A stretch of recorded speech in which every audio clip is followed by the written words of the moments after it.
Hello students, I welcome you all to summer IAS. I hope you all are doing well. सब खैरियत से हैं, अपना बहुत ध्यान रख रहे हैं। सिंसियरली आप अपने एग्जामिनेशन की प्रिपरेशंस में लगे हैं एंड खूब मेहनत कर रहे हैं। तो आज के सेशन में हम लोग 9th ऑफ दिसंबर 2024 का द हिंदू न्यूज़पेपर और इसके इंपॉर्टेंट करंट अफेयर्स को डिस्कस करेंगे। UPSC civil services 2025 prelims as well as mains and जितने भी दूसरे कॉम्पिटिटिव एग्जामिनेशन आ रहे हैं उन सब के लिए ना सिर्फ हम करंट अफेयर्स डिस्कस करेंगे, साथ ही साथ ये भी देखेंगे कि इन करंट अफेयर्स में से अगर क्वेश्चंस पूछे गए, एमसीक्यू अगर बनाए गए तो किस तरह से बनाए जा सकते हैं। तो काफी सारी चीजें हैं सीखने के लिए, काफी कुछ है आज के सेशन में जानने के लिए। And now without any further ado शुरू करते हैं। देखते हैं 9 दिसंबर 2024 का द हिंदू और इसके इंपॉर्टेंट करंट अफेयर्स। पहला समाचार ये रहा।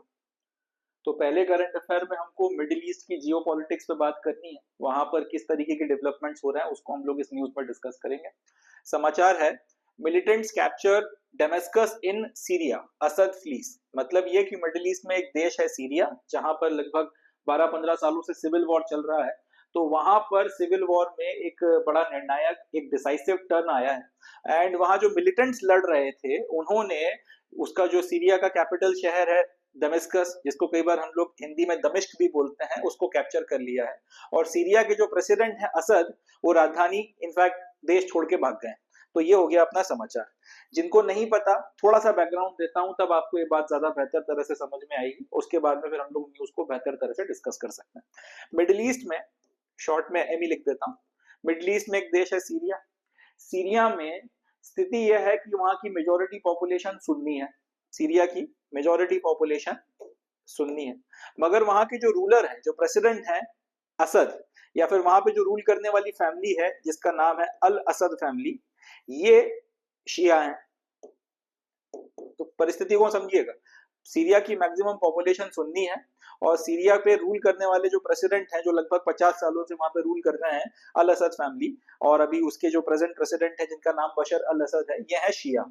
तो यहाँ पे ये जो सुन्नी फ्रैक्शंस हैं, जिनका कहना ये है कि भाई हम एक शिया फैमिली को अपने ऊपर रूल नहीं करने दे सकते, वो इनके खिलाफ, उन्होंने इनके खिलाफ एक तरीके से सिविल वॉर जो है उसकी शुरुआत करी थी। और इस सिविल वॉर में असद फैमिली को ईरान का सपोर्ट था। अब ईरान के साथ में बाद में कुछ वक्त में इनके साथ में रशिया भी आके खड़ा हुआ और एक तरीके से आप यूं कह सकते हैं कि एंटी अमेरिका का जो ब्लॉक था वो इनके साथ में आके खड़ा हो गया। और ये जो सुन्नी रिबेल्स थे, इनको डायरेक्टली तो नहीं मगर इनडायरेक्टली यूनाइटेड स्टेट्स या फिर वेस्ट जो है वो सपोर्ट कर रहा था। अब 10-15 सालों से लड़ाई चल रही थी। इस लड़ाई के नतीजे में सीरिया लगभग लगभग पूरी तरह से तबाह और बर्बाद हो गया। बहुत बड़ी मात्रा में शरणार्थी जो हैं सीरिया से निकलकर यूरोप के अलग अलग देशों में गए हैं एंड इसके चलते अब यूरोप में भी जो है काफी सोसाइटी में टेंशन क्रिएट हो गए हैं एंड एक दबाव बनाया जा रहा है वहां के लोगों के द्वारा उनकी गवर्नमेंट्स के ऊपर कि भाई ये जो रेबल्स, ये जो आपके शरणार्थी यहाँ पर आए, इनको निकालो। तो वेस्ट वाले भी पूरी तरह से कोशिश में लगे हुए थे कि किसी तरीके से इस वॉर का कोई अंत हो एंड किसी तरीके से हमारे यहाँ से हम शरणार्थियों को भी निकाल सकें और ये जो पूरा मसला खड़ा हो गया है मिडिल ईस्ट में, इससे हम लोग अपने हाथ भी निकाल सके। तो फाइनली वो होता हुआ हमको यहाँ पे दिख रहा है। बशर अल असद की जो आपकी सरकार है उसके खिलाफ रेबल्स ने एकदम से पिछले 2-3 महीनों में बड़ा एक कह सकते हैं कि तगड़ा काउंटर ऑफेंसिव लॉन्च किया था और एक के बाद एक ये जो रेबल्स थे, ये स्ट्रेटेजिकली इंपॉर्टेंट शहरों को, बड़े इंपॉर्टेंट शहरों को जीतते चले जा रहे थे। और सीरिया की जो ये जो फोर्स हैं, जो बशर अल असद के अंडर में अभी काम कर रही हैं, वो धीरे धीरे या तो हटती जा रही थी या वो टिक नहीं पा रही थी। तो फाइनली अब उसका एक तरीके से कह सकते हैं इतने दिनों से ये जो बिल्डअप हो रहा था उसका फाइनली अब अंत हो गया है एंड बशर अल असद देश छोड़ के भाग गए हैं और राजधानी डेमेस्कस पे कब्जा हो गया है मिलिटेंट्स का, जो 12-15 सालों से अल असद के खिलाफ लड़ रहे थे। तो अब आप लोगों को अब जो है ये बैकग्राउंड मैंने दे दिया है, तो अब ये समाचार ज्यादा बेहतर तरह से समझ में आएगा। न्यूज क्या है? मिलिटेंट ग्रुप हयात तहरीर अल शाम, हयात तहरीर अल शाम, जिसको शॉर्ट में एचटीएस भी बोला गया है, in Syria captured Damascus, capital city of Syria, thus ending 5 decades of rule of Al-Assad family, 13 years after beginning of civil war in the country। तो ये जो हयात तहरीर अल शम्स ग्रुप है, जो एक मिलिटेंट ग्रुप है, उसने राजधानी डेमेस्कस या दमिश्क पे कब्जा कर लिया है, बेसिकली सीरिया पे कब्जा कर लिया है एंड इसी के साथ में अल असद फैमिली का जो 5 दशक का या फिर लगभग 50 साल का राज था वो खत्म हो गया है। 13 साल सिविल वॉर जो चल रहा था वो भी अल्टीमेटली जो है समाप्ति की ओर है। 13 साल पहले ये सिविल वॉर शुरू हुआ था, वो भी हविस अल असद फैमिली के 50 साल या 5 दशक के राज के खत्म होने के साथ ही फाइनली आप कह सकते हैं कि आप एकदम से ये नहीं बोल सकते कि सब कुछ एकदम नॉर्मल हो गया है, कल को फिर कोई ग्रुप खड़ा हो जाए और उनके खिलाफ लड़ने लगे, तो मगर हम लोग कह सकते हैं कहीं ना कहीं शायद अंत की तरफ में जो है वो बढ़ गया।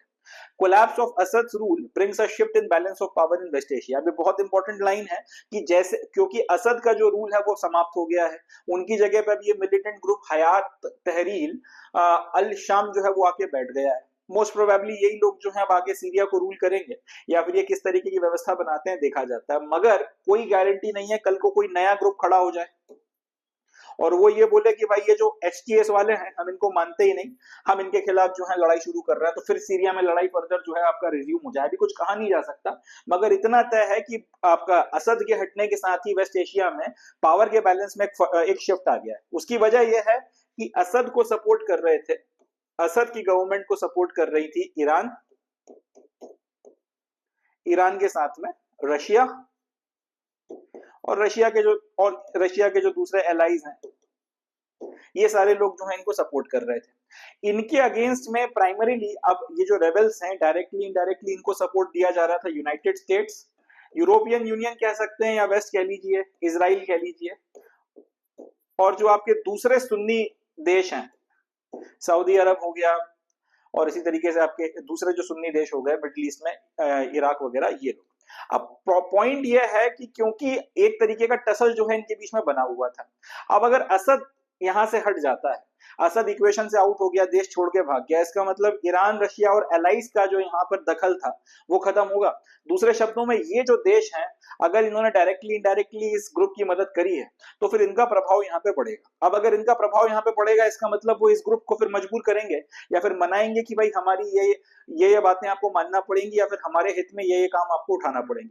जब तक असद था तब तक वो सारे हित वाले काम जो इनके थे वो हो नहीं पा रहे थे, मगर अब असद क्योंकि इक्वेशन से हट चुका है, इसका मतलब इनकी जो भी मतलब के काम है वो सारे के सारे काम अब यहाँ से होंगे। तो बेसिकली जो चीजें सीरिया में पहले वेस्टर्न पावर अचीव नहीं कर पा रही थी, अब वेस्ट एशिया में ये पावर बैलेंस बदल जाने के चलते शायद वो इसको अचीव कर सकती हैं। और ये बात इसलिए भी हम लोगों को दिख रही है कि जैसे ही ये कोलैप्स हुआ है और जैसे ही असद जो है वो देश छोड़ के भागा है, इजराइल ने सीरिया के जितने भी स्ट्रेटेजिक इलाके हैं जो वेपन्स वगैरह जहां पे स्टोर किए गए थे वहां पर हमला कर उनको लगभग नेस्तनाबूद कर दिया। तो अभी की स्थिति ऐसी है कि सीरिया के ऊपर अगर कोई देश अटैक कर दे तो उसके पास अपने आप को डिफेंड करने के लिए भी जो है जो स्ट्रेटेजिक वेपन्स और बाकी सारी चीजें होनी चाहिए वो नहीं बची हैं। एक तरीके से आप यूं कह सकते हैं कि एक देश के तौर पर, एक शक्तिशाली देश के तौर पर सीरिया का अंत है।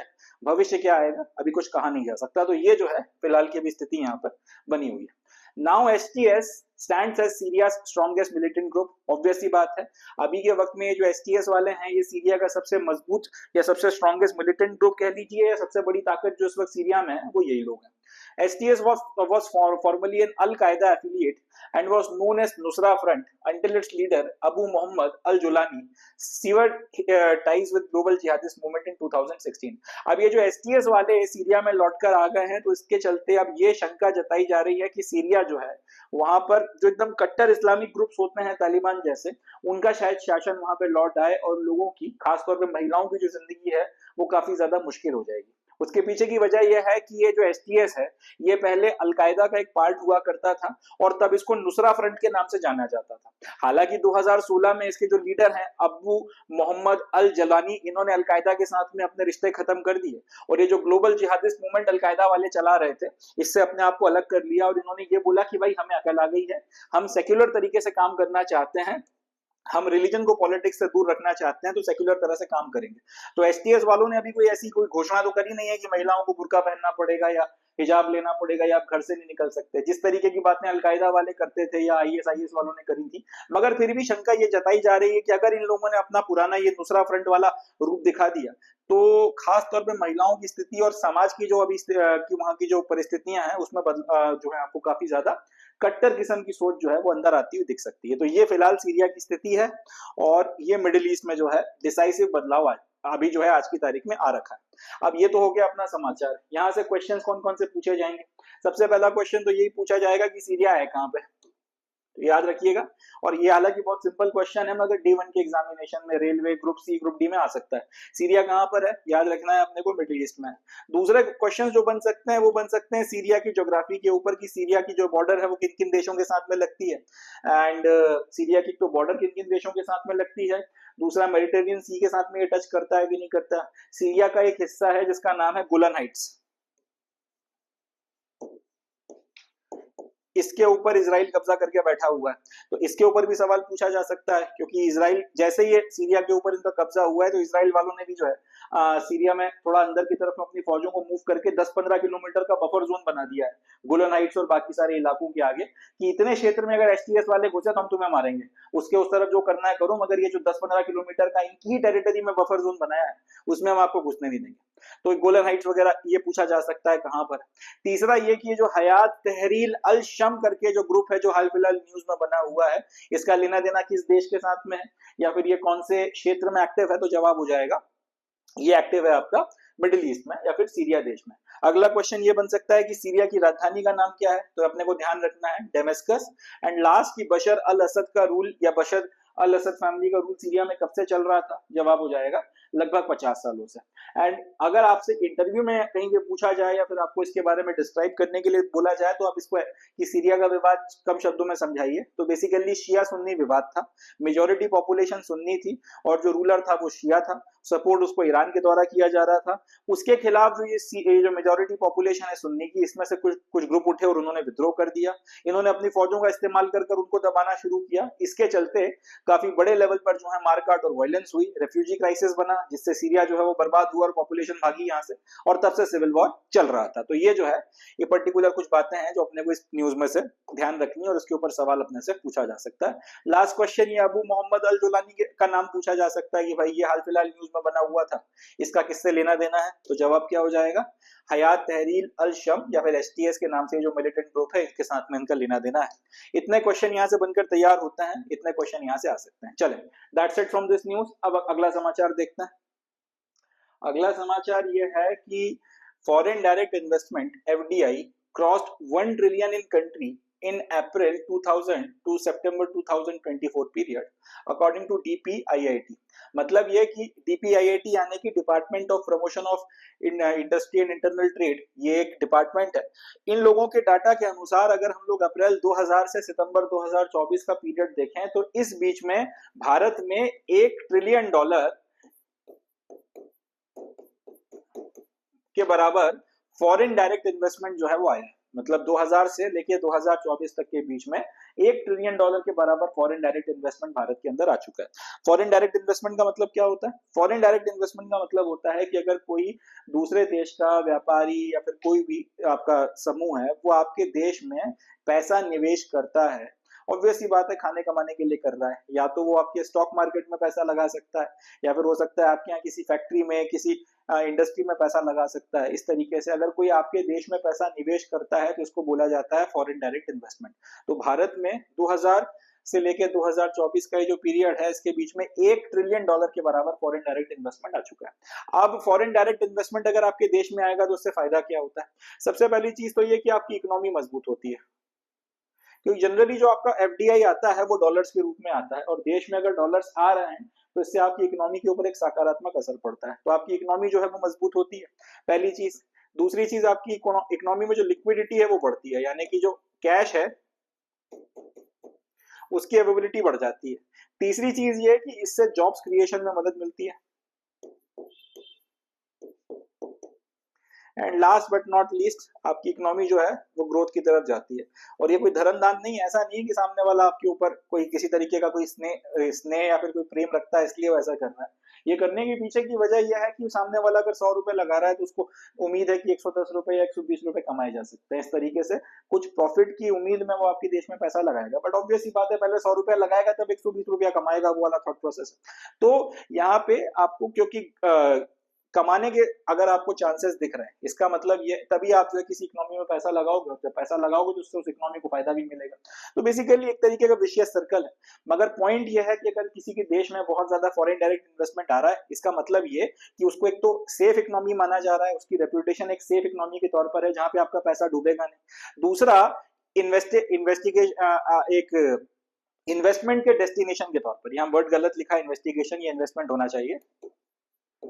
इन्वेस्टमेंट के डेस्टिनेशन के तौर पर जो है उसकी ग्लोबली जो है प्रसिद्धि हो रही है, और इन्वेस्टमेंट के डेस्टिनेशन के तौर पर अगर प्रसिद्धि हो रही है तो फिर वही मतलब कि इस इकोनॉमी में पैसा कमाने का, माल बनाने का चांस जो है आपके पास में ज्यादा है। अब भारत की इकोनॉमी में 1 ट्रिलियन के बराबर अगर एफडीआई आ चुका है, इसका मतलब इंडिया की इकोनॉमी ग्रो कर रही है।